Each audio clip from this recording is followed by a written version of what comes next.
Olá, sejam bem-vindos à nossa sexta aula de leitura e comentário ao Itinerário da Mente para Deus de Boaventura de Banho Régio. Na última aula nós lemos o parágrafo 3 do prólogo desse mesmo itinerário e fizemos alguns comentários. Eu gostaria de retomar um pouquinho o comentário deste parágrafo 3. Vamos lê-lo novamente.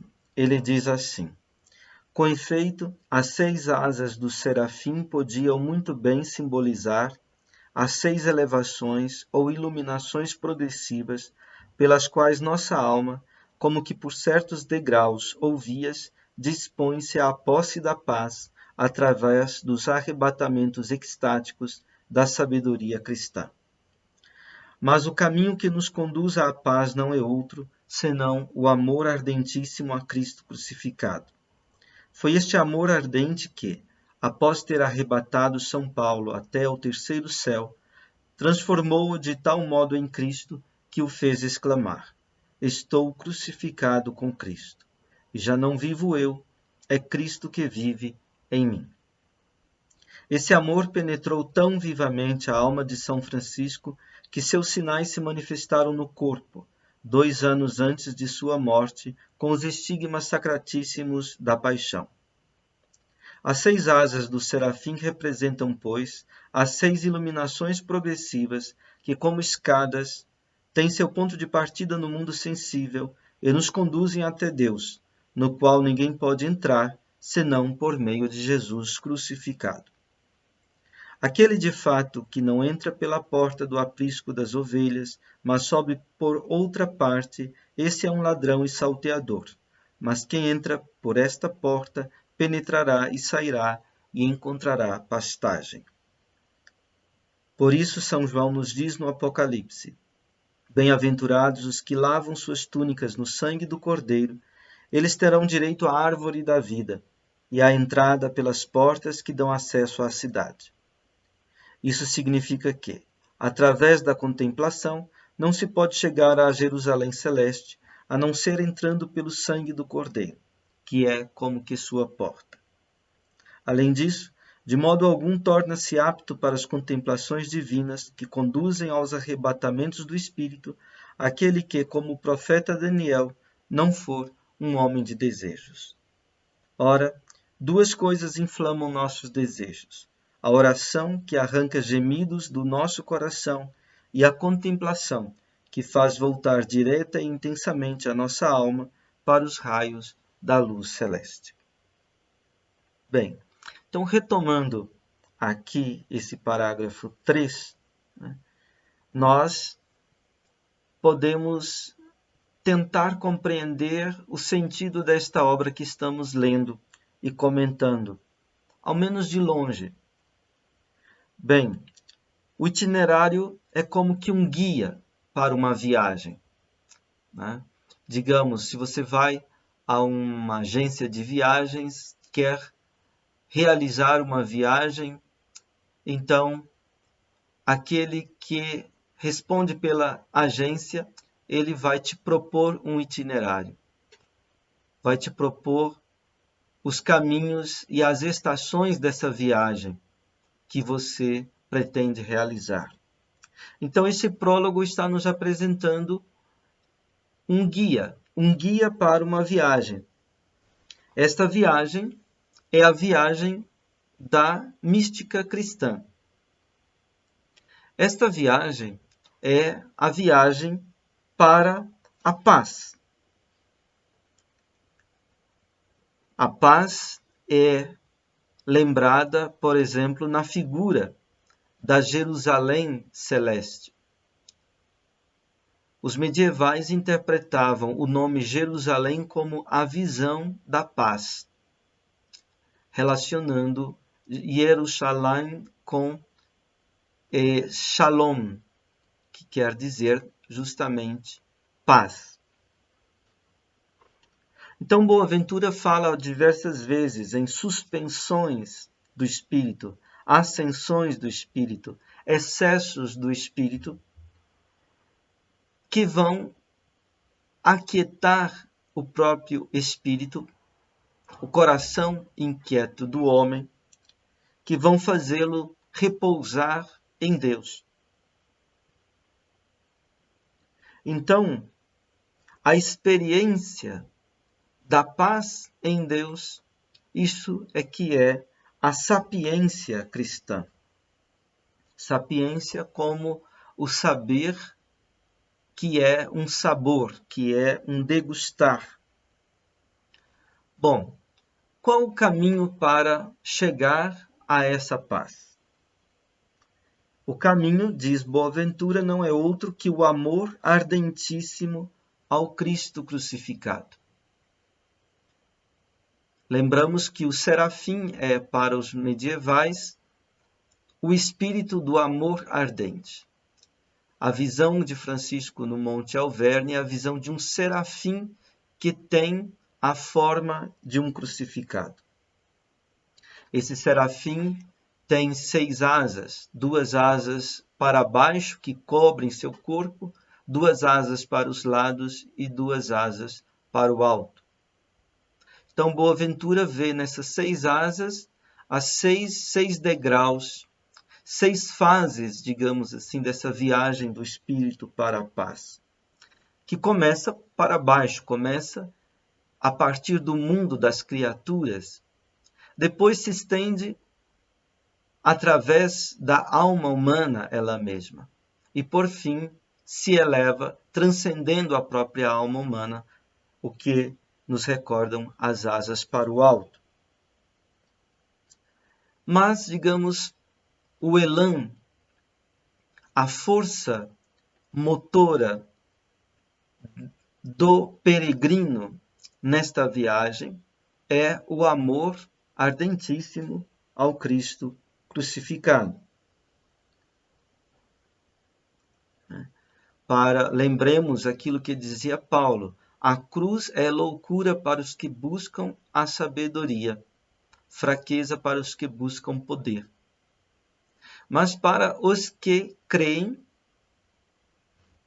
a cruz é portadora de uma sabedoria misteriosa, escondida, abissal.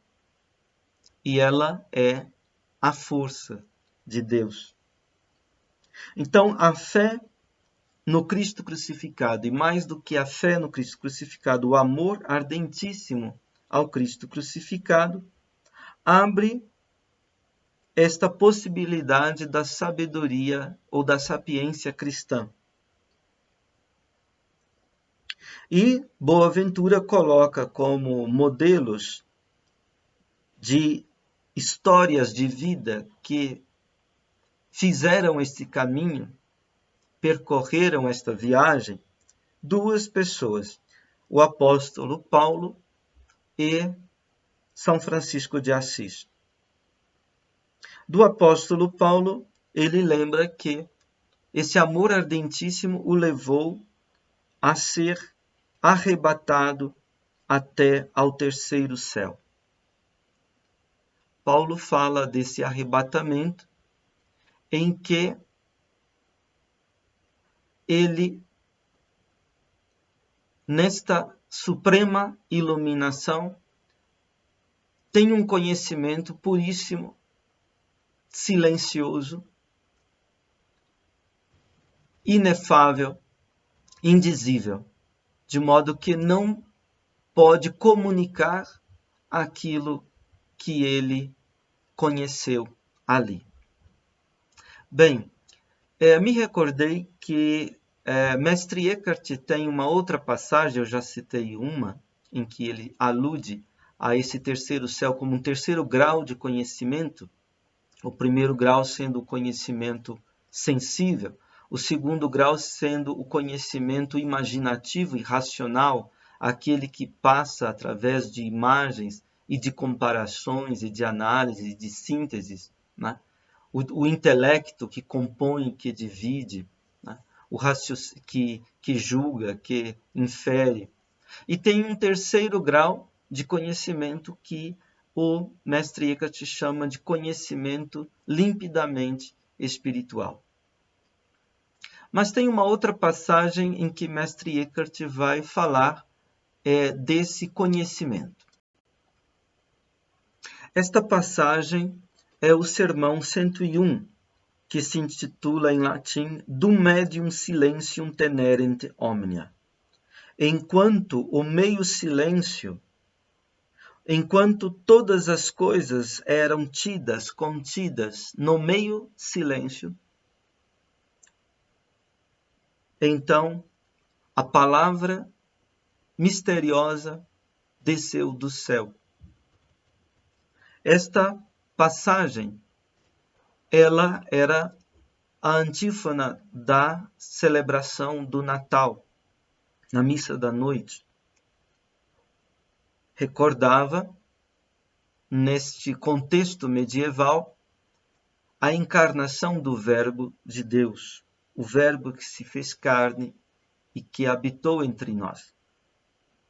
Embora essa passagem remetesse, no contexto bíblico, à noite da Páscoa.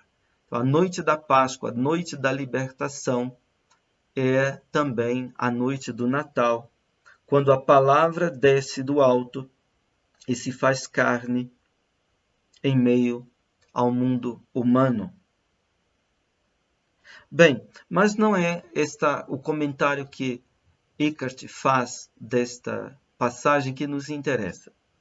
Nos interessa este elemento do meio silêncio, ou seja, é no meio silêncio que essa palavra ressoa, que essa palavra desce até o homem. E a receptividade do homem a esta palavra só pode se dar também no meio silêncio, ou seja, quando a alma humana se aquieta inteiramente, encontra a quietude, e todas as coisas são contidas, tidas nessa quietude do silêncio. Bem, é nesse ponto deste sermão 101 que mestre Eckhart então recorda essa experiência de Paulo. Ele diz assim, ele vai aproximar essa experiência do arrebatamento do terceiro céu à douta ignorância. Bom, douta ignorância é um termo criado por Santo Agostinho nas Confissões. Esse caminho de iluminação da fé, ele vai chamar de douta ignorância, um não saber sapiente. E mestre Eckhart vai dizer que esse arrebatamento ao terceiro céu é uma espécie de não saber, é um não saber que não é deficiente, mas um não saber que é sapiente em excesso.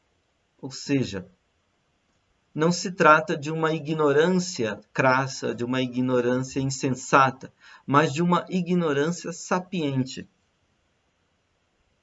Então, Eckhart diz assim, quando todas as forças forem retiradas de todas as suas obras e de todas as imagens, então essa palavra será pronunciada, essa palavra misteriosa. Por isso ele diz, no meio do silêncio foi-me dita essa palavra secreta. Palavra secreta que é um pouco um paradoxo, né? Porque toda palavra é sempre uma revelação, é sempre um tornar noto, é sempre um vir à luz. No entanto, essa palavra é uma palavra ela mesma secreta. Por isso, quanto mais podes reunir todas as tuas forças no uno, esquecendo todas as coisas e imagens que um dia em ti já absorvestes, e quanto mais te distanciares das criaturas e suas imagens, tanto mais próximo disso estarás e mais receptivo. Se pudesses tornar-te inteiramente ignorante de todas as coisas, sim, se pudesses chegar a uma ignorância de teu próprio corpo e vida, como aconteceu a São Paulo, quando disse, Se me encontrava no corpo ou não, não sei, Deus o sabe. Então o espírito teria recolhido em si todas as forças, de tal modo que se esquecera do corpo. Então não operava memória, nem compreensão, nem sentidos, nem as forças que deveriam influenciar, sustentando e cuidando do corpo. Ele queimava e o calor estava suspenso. Por isso o corpo não diminuiu durante os 3 dias em que não comeu nem bebeu.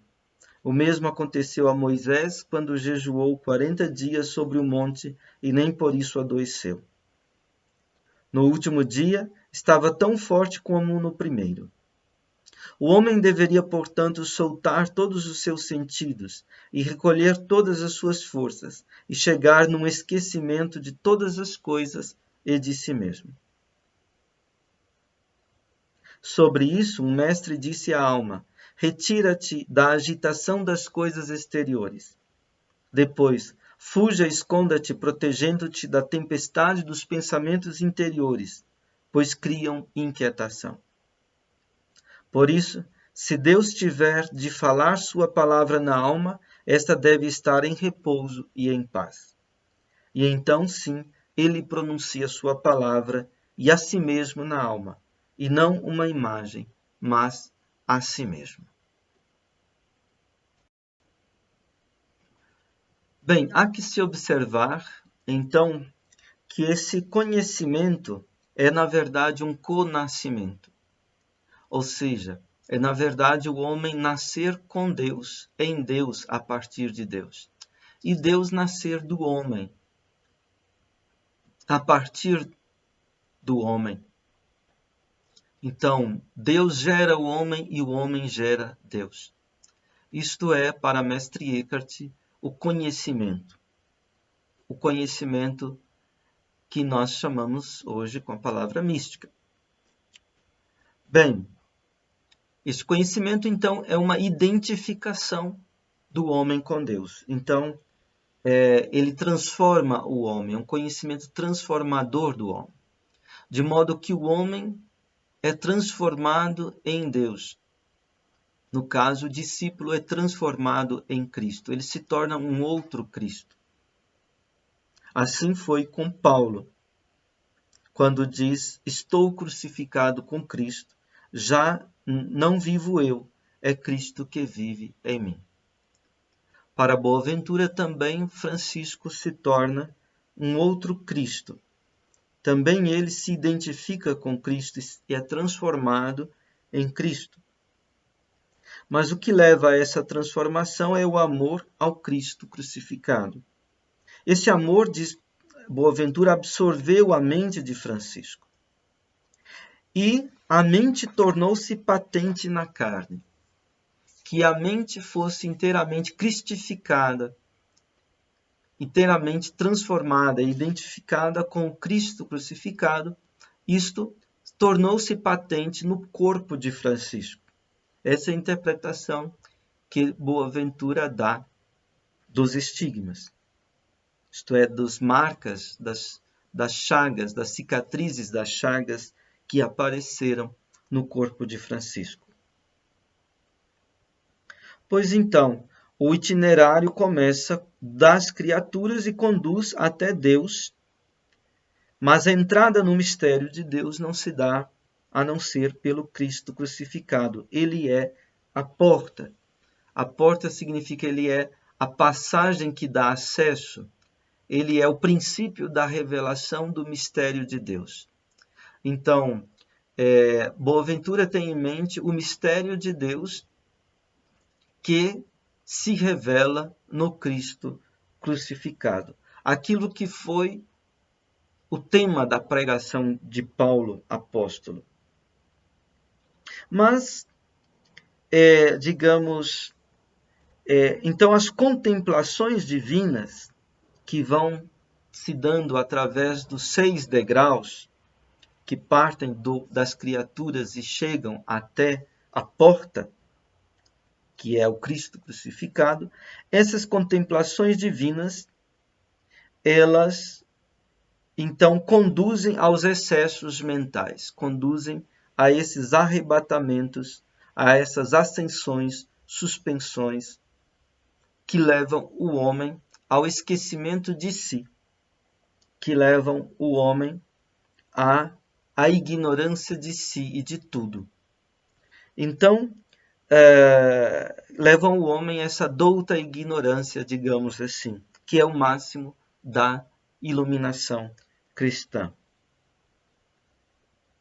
Mas, diz Boaventura, que o homem só é disposto a estas contemplações divinas que conduzem aos excessos mentais, só é disposto pelo desejo. Então, na mística cristã, o desejo é muito importante. Se certas vertentes da mística, elas instam, conclamam o homem a abandonar todo desejo, na mística cristã é justamente o contrário. Ou seja, o desejo precisa ser cultivado, o desejo precisa ser inflamado, como fogo. Né? É preciso tocar fogo no desejo, nesse desejo de Deus, como que na fome e na sede que o homem tem de Deus. Então, como é que se inflama? Como é que se toca fogo no desejo?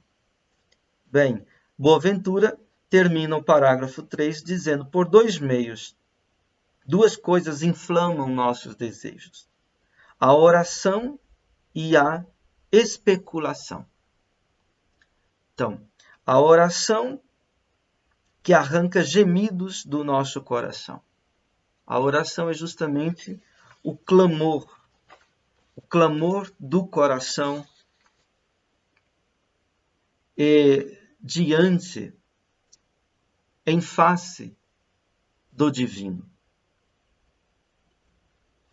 O outro coisa que inflama o desejo é a especulação. A especulação, Boaventura define como converter os raios da mente, da luz da mente, dirigindo esses raios. Ele diz: faz voltar direta e intensamente a nossa alma para os raios da luz celeste. Isso. Então, a especulação é dirigir, então, a mente para os raios da luz celeste. Então, oração e especulação preparam para as contemplações divinas, que por sua vez conduzem a esses excessos mentais extáticos, da paz, daquilo que leva o homem para além de si mesmo, daquilo que conduz o homem ao esquecimento de si mesmo, ao esquecimento de tudo e ao repouso em Deus. Bem, a tradução que nós temos diz contemplação, oração e contemplação. Me parece que podemos diferenciar. O termo em latim é speculatio, especulação. Bem, esse tema do speculum, do espelho, e da speculatio, especulação, vai aparecer agora no número 4 do itinerário, que vamos ler agora. O número 4 diz: eu convido, pois, o leitor, primeiramente, ao gemido da oração, feita em nome de Jesus crucificado, cujo sangue nos purifica das manchas dos nossos pecados. Que não venha a crer que baste a leitura sem unção, a meditação sem a devoção, a indagação sem a admiração, a atenção profunda sem a alegria do coração, a atividade sem a piedade, a ciência sem a caridade, a inteligência sem a humildade, o estudo sem a graça divina, o espelho sem a luz sobrenatural da divina sabedoria. Às almas, portanto, que a graça divina já dispôs humildes e piedosas, às almas cheias de compunção e de devoção, ungidas pelo óleo da alegria divina, às almas ávidas da sabedoria divina, e inflamadas do desejo de possuí-la, que queiram dedicar-se a glorificar, admirar e degustar a Deus, eu proponho as meditações que se seguem. Advirto-as, porém, que pouco ou nada servirá o espelho que eu quero pôr sob seus olhos, se o espelho de seus espíritos não tiver sido previamente bem purificado e bem polido. Ó homem de Deus, começa, pois, por escutar as censuras de tua consciência, antes de elevares teus olhos para os raios da sabedoria divina que se refletem nos seus espelhos. Não venha a acontecer que o esplendor dessa luz, por demais viva, te derrube numa fossa mais profunda de trevas. Bem, é uma doutrina muito comum na teologia mística medieval e já estava presente na mística do pensamento neoplatônico, por exemplo, em Proclo, que o caminho da mística se desenvolve em 3 etapas fundamentais. Uma etapa ou uma via purgativa, uma etapa ou uma via iluminativa e uma etapa ou via unitiva. A etapa purgativa ou a via purgativa é, como o nome diz, de purificação. Aqui, Boaventura fala do homem que é purificado pelo sangue de Cristo, isto é, cujos pecados são perdoados pelo sacrifício de Cristo na cruz, o que implica a noção de graça justificante na teologia cristã, mas ele fala também de uma purgação da consciência, né? Que é preciso que o homem ele purifique a sua consciência das sujeiras dos vícios, né? Que ele escute as censuras de sua consciência, aquilo que a sua consciência o repreende. Então, antes de ele elevar os olhos da sua mente para os raios da divina sabedoria, é preciso que ele escute as repreensões da sua própria consciência. Esse tema da consciência está na filosofia, por exemplo, como, por exemplo, a Sócrates, que falava do daimon, né? daquele gênio, daquela figura entre os deuses e o humano que o acompanhava, e sempre que ele estava na iminência de cometer algum mal, alguma injustiça, ou que tivesse cometido, ele era advertido por esse gênio, né? Por esse daimon. Depois, na filosofia, se fala ainda de consciência, este outro em nós, que é outro de nós, de certa maneira, mas que nos revela a nós mesmos nas nossas deficiências, nas nossas faltas, nas nossas culpas, né? Então, Boaventura coloca aí uma exigência de o homem passar por essa via e por essa etapa purgativa, né?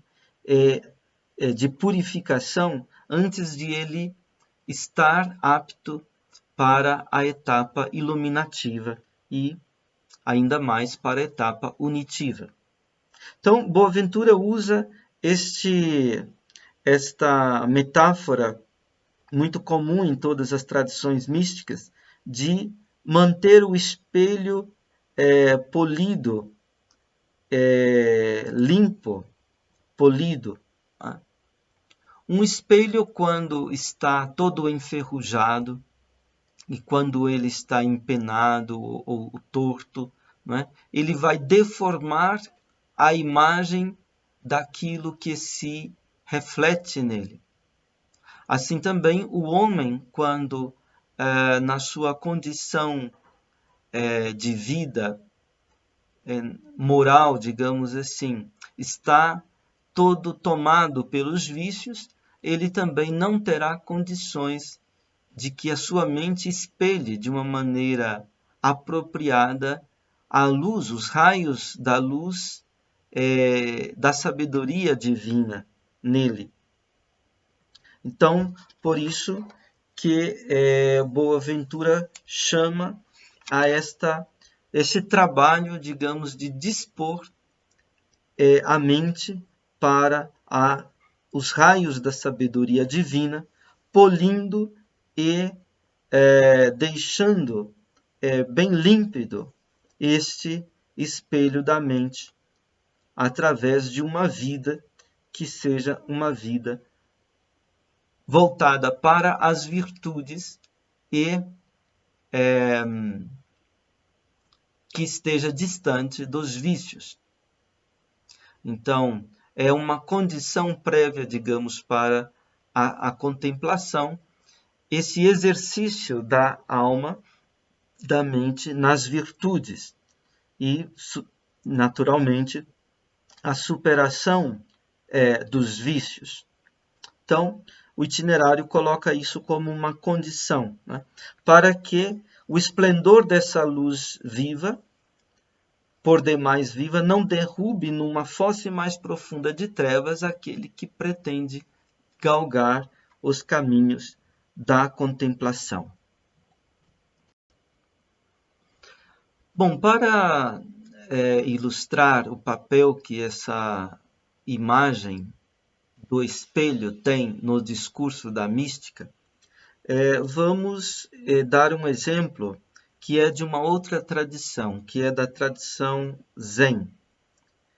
Vou ler uma passagem de um texto do professor Emanuel Carneiro Leão. O texto se chama O Pensamento a Serviço do Silêncio. E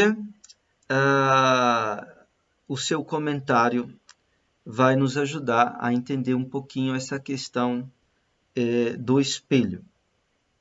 No século VII, lá pelos anos 600 de nossa era, o Zen na China se cindiu em duas correntes conhecidas como a Escola do Norte e a Escola do Sul. Ambas as escolas viviam uma mesma compreensão do Zen, e isto é o que mostra a sucessão do sexto patriarca. Ao chegar o momento de passar o cargo, o quinto patriarca pediu aos seus monges seguidores que cada um compusesse um verso em que mostrasse sua compreensão e visão do Zen, da diferença entre corpo e mente. O que apresentasse uma caracterização, uma compreensão mais aberta, mais capaz de acolher diferenças, seria escolhido para sucedê-lo no patriarcado. Seria, pois, o sexto patriarca. Entre os discípulos do velho patriarca, do quinto patriarca, sobressaía-se um discípulo, veterano na comunidade, de grande experiência na meditação e com toda a prudência dos mestres. Não tinha páreo para que pudesse competir com ele na sucessão do quinto patriarca. Era, pois, a escolha certa. Ele compôs o seguinte verso: o corpo é a árvore Bodhi, a árvore da iluminação. A mente, um espelho polido. Deve-se, pois, cuidar de limpá-lo sempre, para que nenhum grão venha a manchá-lo. Então, este é o poema feito por este discípulo predileto da comunidade, né? Ele diz: o corpo é a árvore Bodhi, a árvore da iluminação. Uma alusão aqui à árvore, à figueira sob a qual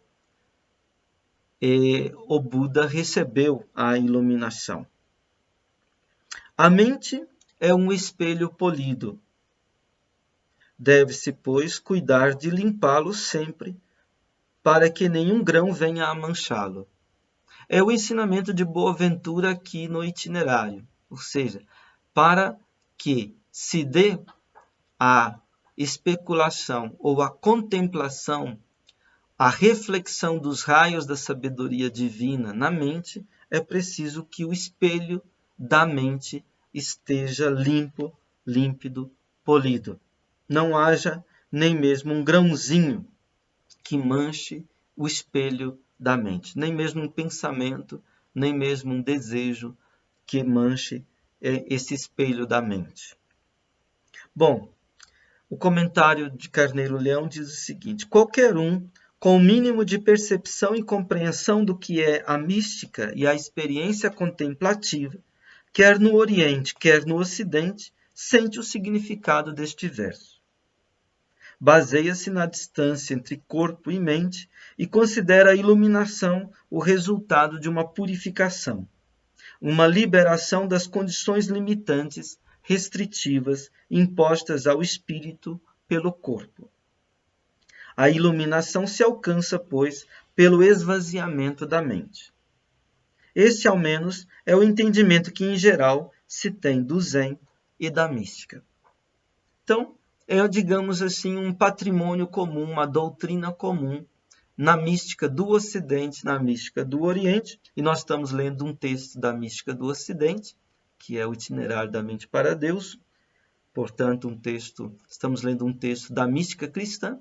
Então, todo mundo que tem um pouco de percepção da experiência mística nessas tradições orientais e ocidental e oriental, vai entender os significados deste verso. O corpo é a árvore bode, a mente um espelho polido.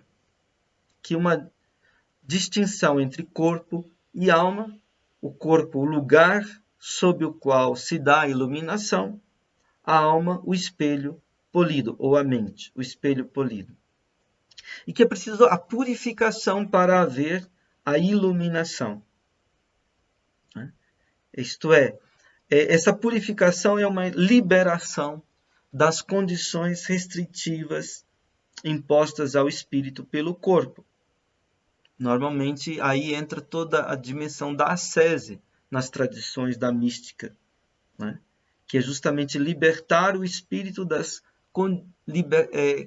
condicionamentos do corpo. Boaventura vai um pouco mais além, ele não trata de ascese, ele trata, primeiro, da questão dos vícios, portanto, do aspecto ético, da preparação ética. É o exercício das virtudes que torna eticamente preparado para a contemplação. Ele fala também da graça, o sangue de Cristo que purifica. Em muitas tradições vai se insistir no exercício da ascese, nos exercícios corporais, como o jejum, as vigílias, as orações, a postura do corpo, o exercício do corpo, etc. Acontece que vivia naquele mosteiro um camponês que nem era monge, apenas trabalhava como serviçal na cozinha e cuidava da horta. Ao escutar o verso, ele achou aquele entendimento do Zen uma completa impropriedade e disse: o Zen é uma outra coisa. E ditou um verso que lhe valeu a escolha para suceder o quinto patriarca. O seu verso dizia: o corpo nem se parece com árvore. Espelho limpo não tem mancha. Se no fundo tudo é vazio, onde está o grão de pó para sujar o espelho? Então, o poema do serviçal do mosteiro, alguém que veio para o mosteiro, que mal teve condições de fazer a formação que os monges davam para alguém ir galgando os degraus de perfeição naquela vida monástica. Aquele homem que, devido à sua origem simples, humilde, ele ficou ali no mosteiro trabalhando como cozinheiro e hortelão. Mas ele fez uma boa experiência de sua própria ignorância. E essa experiência de sua própria boa experiência de sua própria ignorância o tornou um homem sábio e o leva a ter uma percepção do Zen de uma maneira mais penetrante do que aquela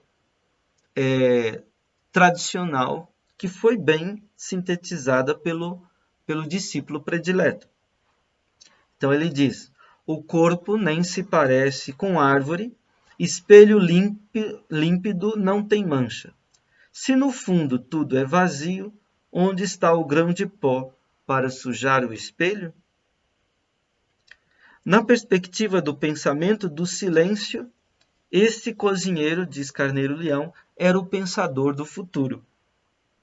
Por quê? Porque pensar é deixar a realidade ser realidade nas peripécias de realização do próprio pensamento. Neste sentido, o camponês era um pensador, pois seu verso não era um verso sobre a experiência zen, sobre a diferença entre mente e corpo, de acordo com a experiência zen. O seu verso deixava o zen ser verso, pensando reciprocamente a identidade de verso e zen a partir da diferença entre mente e corpo. Bem, na negatividade desses versos, o zen vem a ser verso. O corpo nem se parece com árvore, espelho não tem mancha, espelho limpo não tem mancha. Se no fundo tudo é vazio, onde está o grão de pó para sujar o espelho? Assim também nós temos que distinguir no itinerário de Boaventura esse começo. Boaventura está falando do elementar da experiência mística. Ou seja, é preciso toda uma experiência de purificação, de libertação, de ascese, de aperfeiçoamento nas virtudes para poder, então, realizar o exercício das especulações. Além da oração que inflama o desejo com o clamor do coração, é preciso, então, a especulação. Isto é, a mente se converter, ela virar para os raios da luz divina, da sabedoria divina. Né? A mente ser como o girassol, que se gira na direção dos raios do sol. Assim também, a mente crescida, purificada, aprimorada, liberta, ela que tem condições de se voltar para os raios da luz do sol divino. Né?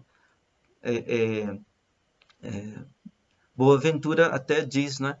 Pode cair numa treva mais escura aquele que se volta para os raios da luz divina sem estar preparado. É como quando a gente atravessa uma caverna escura e quando a gente sai, os raios da luz, a claridade, ofuscam a nossa vista, como a gente fica meio cego. Né? Assim também, se alguém não está preparado para essa iluminação, ele pode cair numa escuridão ainda mais densa. Mas Boaventura só no finalzinho do itinerário é que vai nos fazer passar para este pensamento do silêncio, digamos, né? Que se parece com este verso deste cozinheiro hortelão. Então vai nos conduzir à teologia mística, enquanto uma teologia inteiramente negativa, né? Onde nós nos aproximamos de Deus não pelas afirmações que fazemos a respeito de Deus, mas deixamos Deus ser Deus na negação e no silêncio. Então, é uma sapiência é um saber da abnegação, é o saber do silêncio. E é ali que o itinerário da mente para Deus se torna mais profundamente um pensamento do silêncio. Muito obrigado pela sua atenção, pela sua paciência e até a próxima aula.